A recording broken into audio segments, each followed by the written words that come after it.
நன்றி கௌரவ பிரதி சபாநாயகர் அவர்களே. இன்றைக்கு இந்த தேசிய மக்கள் சக்தியின் முதலாவது கன்னி வரவு செலவு திட்டத்தில் எனக்கும் இந்த கருத்துக்களை சொல்வதற்கு பெரிய மகிழ்ச்சி அடைகின்றேன். ஒன்று, எங்களுக்கு எல்லோருக்குமே தெரியும், இன்று இந்த சபையிலே கடந்த 17ஆம் திகதி எங்களுடைய ஜனாதிபதி அவர்கள் இந்த மன்றத்திலே வரவு செலவு திட்ட உரையை ஆற்றி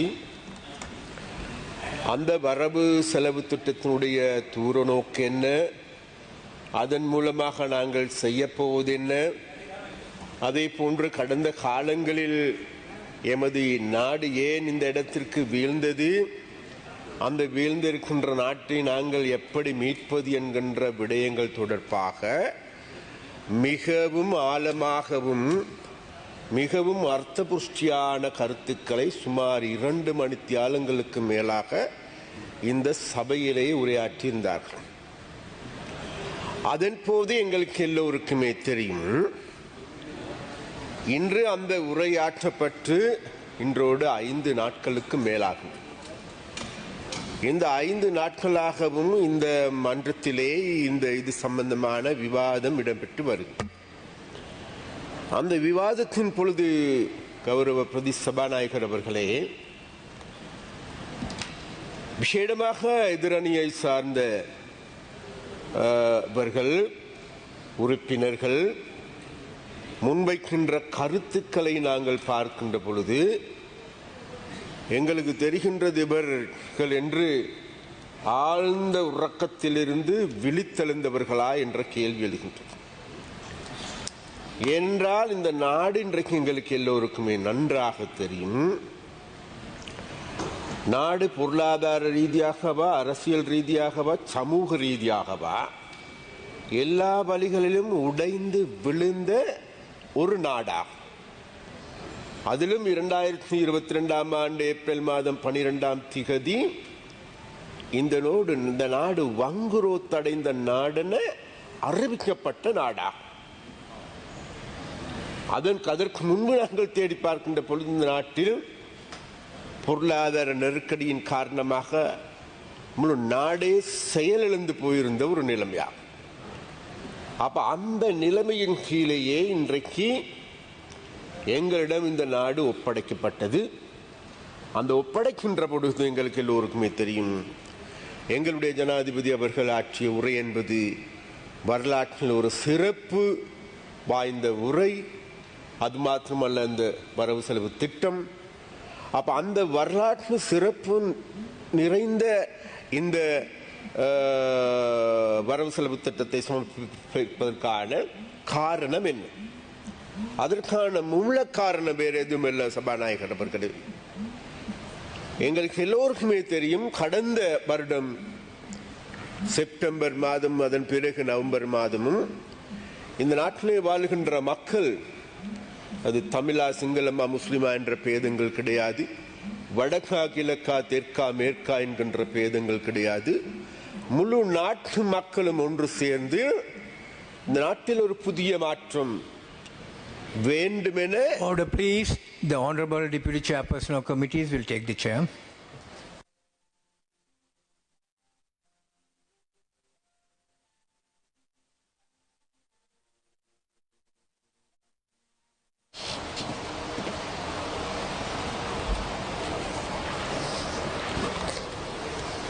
ඔබතුමායි කතාවක් කරගෙන යන්න.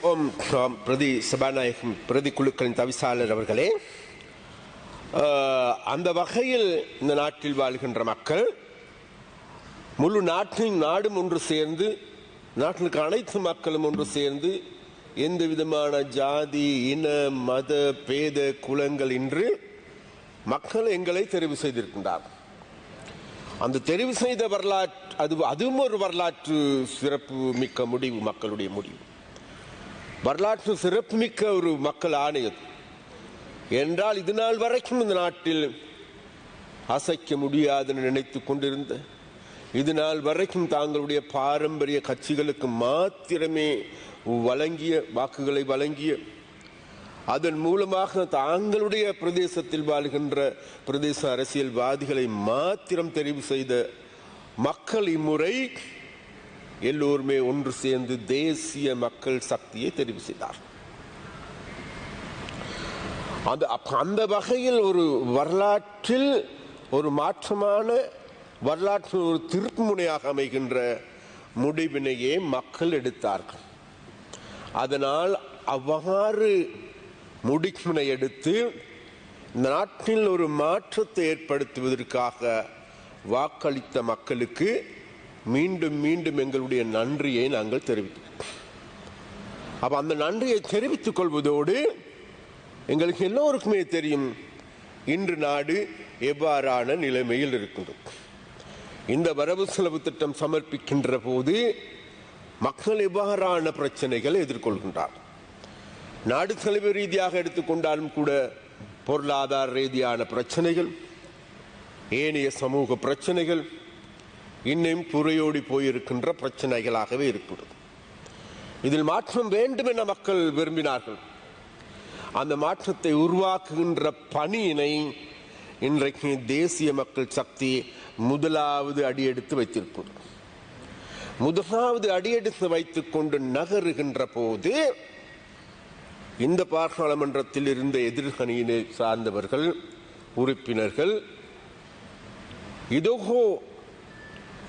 தேசிய மக்கள் சக்தி அல்லது மக்கள் விடுதலை முன்னணி தனது பழைய கொள்கைகளை கைவிட்டு விட்டது, இந்த நாட்டை நாசமாக்கிய முதலாளித்துவ கொள்கையை கடைபிடிக்கின்றது, அவர்களால் முன்மொழியப்பட்டு போராடி வந்த சோசலிச கொள்கை இல்லாது போய்விட்டது, அது மாத்திரமல்ல நவ லிபரல் வாதத்தை பற்றி பேசியவர்கள் இன்றைக்கு அதையே தழுவிக் கொள்கின்றவர்களாக மாறியிருக்கின்றார்கள்.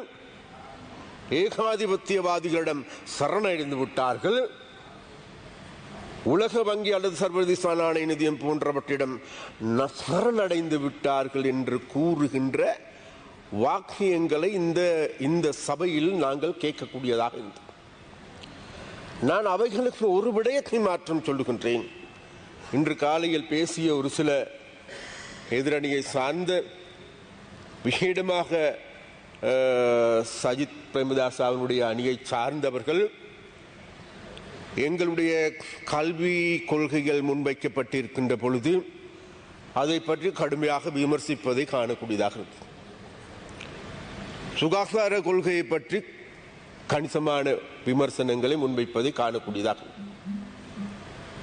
இப்பொழுது எனக்கு ஞாபகம் வருகின்றது, கௌரவ பிரதிகுலுக்கன் தவிசால் அவர்களே, அவர்களுடைய காலத்தில்,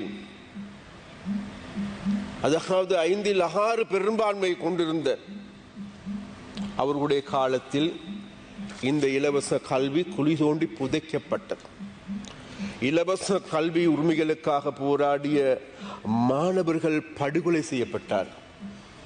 அது மாத்திரமல்ல, இலவச வைத்திய சேவையை பாதுகாத்துக் கொள்வதற்காக போராடிய மாணவர்கள் படுகொலை செய்யப்பட்டார். அந்த படுகொலைகளுக்கு காரண கர்த்தாக்களாக இருந்த அந்த கட்சியை சார்ந்தவர்கள் இன்று வடிப்பது நீலி கண்ணீரா அல்லது முதலை கண்ணீரா என்று என்னால் கூற முடியாது.